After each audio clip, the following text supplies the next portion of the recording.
أعوذ بالله من الشيطان الرجيم بسم الله الرحمن الرحيم السلام عليكم ورحمة الله وبركاته. In this video we inshallah will look at chapter 11 in book 3 of the Islamic Studies course. And chapter 11 looks at the topic of Prophet Ibrahim alayhi salam. Okay, Sayyidina Ibrahim alayhi salam. A long time ago in Babylon in Iraq, there lived a man called Azar. He was very popular. He was a seller of idols. He made idols with his own hands. He bowed down before these idols. He worshipped them. Okay, so Azar, he is the father of Prophet Ibrahim alayhi salam, and he was a maker of idols which he worshipped, and also the people, the community in Babylon worshipped. So they were kuffar, they were people who committed shirk, they worshipped idols, okay? Azar had a son called Ibrahim alayhi salam. He was born in Babylon. He was very intelligent. Ibrahim alayhi salam saw the people bowing down before idols.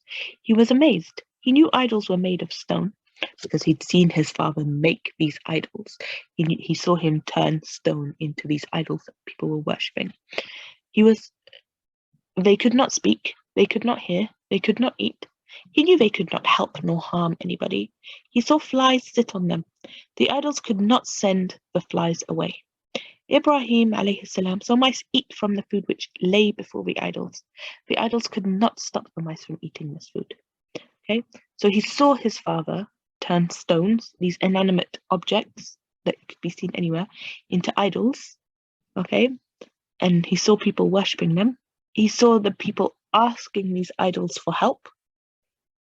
But he also saw that the idols couldn't even help themselves. They couldn't send flies away. They couldn't stop mice from eating their food. They couldn't eat their own food because they were stones, and he knew this. Okay? So he was confused about why people would worship something that was made by a person. It couldn't have made you. It can't help you because you made it. Okay? So mashallah, he was very intelligent, and he was able to see this very clear and obvious fact in front of him from what was happening. Ibrahim alayhi salam wondered, why do people worship idols? Why do people ask idols for help? Ibrahim alayhi salam would ask his father, why do you worship idols? Why do you bow down before them? Like I said, for him, it was obvious. If you're making this thing, why are you then bowing down to it? If you're making it and it can't help itself, why are you asking this idol for help? The idols cannot speak, they cannot hear, they cannot help anyone. They cannot eat or drink. Why do you then put food and drink before them? Azar would become angry. He did not know what to say. He did not have any answers to these questions. Ibrahim alayhi salam gave the same advice to his people. They did not have any answers to his questions either. One day, Ibrahim alayhi salam went to the temple where idols were kept. He asked the idols, there is food and drink lying before you. Why don't you eat? Why don't you drink? Why are you all so silent? Why don't you speak? The idols were silent. They were made of stones. Stones, of course, do not speak. Okay? So he could see this. He could see that he saw the stones being made into idols, and he saw that these idols that were made of stone could not do anything. Okay? They're inanimate objects. They don't do anything. They don't speak. They don't move. They don't act. They don't eat. They don't drink. Ibrahim alayhi salam became angry. He grabbed an axe. He began to hit the idols with the axe. He smashed them all except the big one. Instead, he hung the axe around its neck. When the people came to worship and bow down before their idols, they were dumbfounded and very angry. They could not believe what they saw. Who has done this to our gods? They cried. They had heard Ibrahim alayhi salam talk about the idols. They brought him to the building and asked him, are you the one who has done this to our gods? Ibrahim alayhi salam pointed to the largest unbroken idol and calmly said, but this, their chief has done it. Ask him if he is able to speak.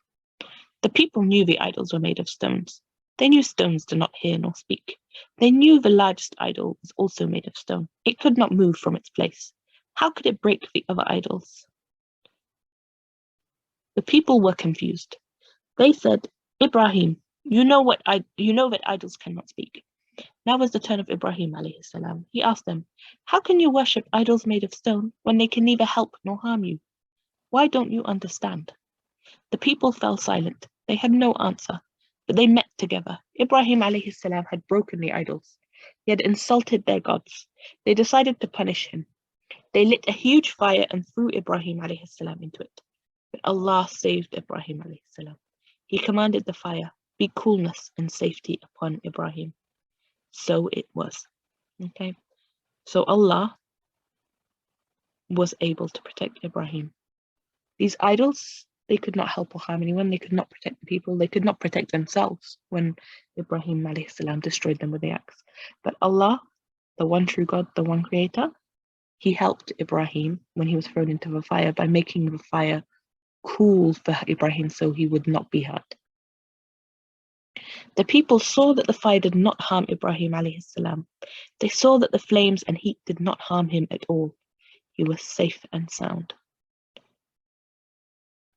Okay, so that's the beginning of the story of Sayyidina Ibrahim alayhi salam. Now, inshallah, there's some exercises for you to complete. And if you could take your time, answer carefully, and then when you think you've finished, take your answers, show them to your parents, to a teacher or another adult who inshallah can review them. And hopefully if there's anything that you were unsure of or didn't quite get right, they can help to guide and correct you, inshallah. Alhamdulillah. Okay, we have finished chapter 11. Inshallah, in the next video, we will look at chapter 12. Wa alaikum assalam wa rahmatullahi wa barakatuh.